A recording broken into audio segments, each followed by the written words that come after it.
জমা জলের বলি একরত্তি উত্তর দমদমের দেবীনগরে মর্মান্তিক ঘটনা। জমা জলে ঢুকে গিয়েছিল ঘরের ভিতরে এবং হাত থেকে শিশু পড়ে গিয়ে জলে ডুবে মৃত্যু। উত্তর দমদমের 13 নম্বর ওয়ার্ডে মর্মান্তিক ঘটনা। জমা জলের বলি একরত্তি উত্তর দমদমের দেবীনগরে মর্মান্তিক ঘটনা। হাত থেকে শিশু পড়ে গিয়ে জলে ডুবে যায় এবং তাতে মৃত্যু। উত্তর দমদমের 13 নম্বর ওয়ার্ডের মর্মান্তিক ঘটনা। জমা জলের বলি একরত্তি। এর আগে আমরা দেখেছি বিভিন্ন জায়গায় জমা জল এবং তার জেরে চাষের ক্ষতি, এবং অনেক জায়গায় আমরা দেখেছি যে রাস্তার এমন বেহাল যে রোগীদের নিয়ে যাওয়া হচ্ছে দোলনায় ভেলায়।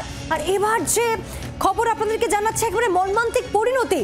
জমা জলের বলি একরত্তি উত্তর দমদমের দেবীনগরের ঘটনা।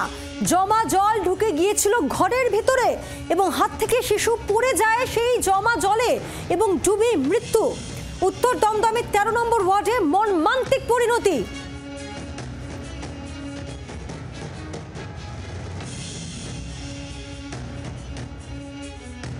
জমা জলের বলি একরত্তি উত্তর দমদমে 13 নম্বর ওয়ার্ডে মর্মান্তিক পরিণতি। আপনাদের মনে থাকবে এর আগেও আমরা দেখেছি যে জেলায় জেলায় রাস্তার বেহাল হাল, জল জমে থাকা এবং জল যন্ত্রণা, দুর্ভোগ, এবং যার জেরে রোগীদের হাসপাতালে বা স্বাস্থ্য কেন্দ্রে নিয়ে যেতে গিয়ে সমস্যার মধ্যে পড়তে হয় সেখানকার মানুষজনদের, কারণ সেখানে অ্যাম্বুলেন্স ঢোকে না এবং অনেক সময় ভেলায় নৌকায় করে নিয়ে যাওয়া হয়। তবে এবার যে ছবি দেখছি আমরা, যে ছবি দেখাচ্ছি আপনাদেরকে, যে জমা জল একেবারে ঘরের ভিতরে ঢুকে যায় এবং সেই জমা জলেই শিশু পড়ে যায় এবং জলে ডুবে মৃত্যু। কথা বলবো, কমলাক্ষ রয়েছেন আমাদের সঙ্গে। কমলাক্ষ, একেবারে মর্মান্তিক পরিণতি, ঘরের ভিতরে জমা জলে শিশু পড়ে গিয়ে মৃত্যু।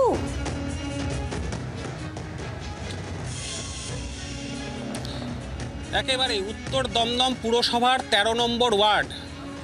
পায়েল, তোমাকে জানায় 13 নম্বর ওয়ার্ড, সেখানে দেবীনগর বেশ কিছুদিন ধরে জলমগ্ন হয়ে রয়েছে এলাকা, এবং সেই এলাকায় এতটাই জলমগ্ন, ঘরের মধ্যে হাঁটু সমান জল বিভিন্ন জায়গায়। এলাকার মানুষজন তারা বলছেন দীর্ঘদিন ধরে জমা জল রয়েছে, সেই জমা জলে পড়েই 6 মাসের শিশুকন্যার মৃত্যু হয়েছে, এবং সেই পরিবার এই মুহূর্তে তারা বিসিরায় শিশু হাসপাতালে রয়েছেন।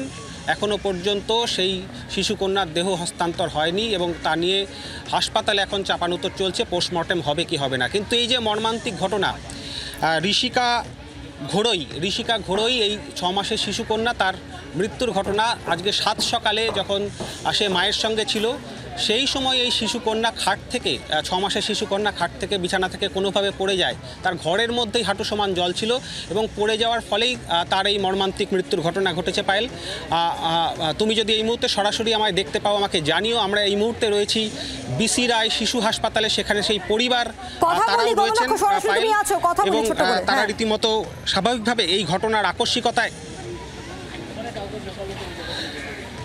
পায়েল, এই ঘটনার আকস্মিকতা কিন্তু এই পরিবার এখনও পর্যন্ত কাটিয়ে উঠতে পারেনি। এলাকা থেকে অনেক মানুষজন এসছেন, প্রত্যেকেই বলছেন যে দীর্ঘদিন ধরে এই এলাকায় কিন্তু ঠিক একই রকমভাবে জমা জল ঠিক এইভাবেই রয়েছে। যদিও এই মুহূর্তে সংবাদ মাধ্যমের সামনে তারা কিন্তু আসতে চাইছেন না, তারা কথা বলতে চাইছেন না, কিন্তু প্রত্যেকের সঙ্গেই কথা হয়েছে। এমনকি ওই দেবীনগর এলাকায় আমাদের প্রতিনিধিরা রয়েছেন, তারাও জানাচ্ছেন যে একেবারে বিস্তীর্ণ এলাকা, ওয়ার্ডের একটা 80% এলাকায় কিন্তু এই মুহূর্তে জলমগ্ন বেশ কিছুদিন ধরে, এবং এই ঘটনার দায় কারা এই ঘটনার দায় নেবে সেই নিয়ে কিন্তু এই মুহূর্তে বড় সড় প্রশ্নচিহ্ন রয়েছে।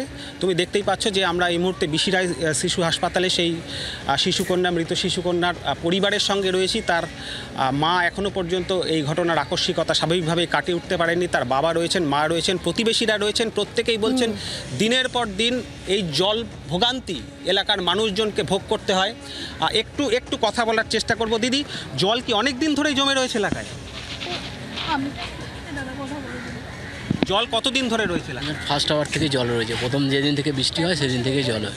1 মাসের উপরে একদম। আপনি এই শিশুটির বাবা? হ্যাঁ। কিভাবে ঘটলো দাদা ঘটনাটা? আমি তো বাড়ি ছিলাম না, ডিউটিতে গেছিলাম, আমার ছেলেও স্কুল চলে গেছে। এবারে আমার ওয়াইফ আর আমার বাচ্চাটা বাড়িতে ছিল। আমার ওয়াইফ হয়তো টয়লেটে গেছিলো, ওই মুহূর্তে ওই সময় হয়তো পড়ে গেছে, আমার মেয়েটা ওই সময় পড়ে গেছে। তারপর টয়লেট থেকে আস্তে আস্তেই ঘটনাটা ঘটে গেল।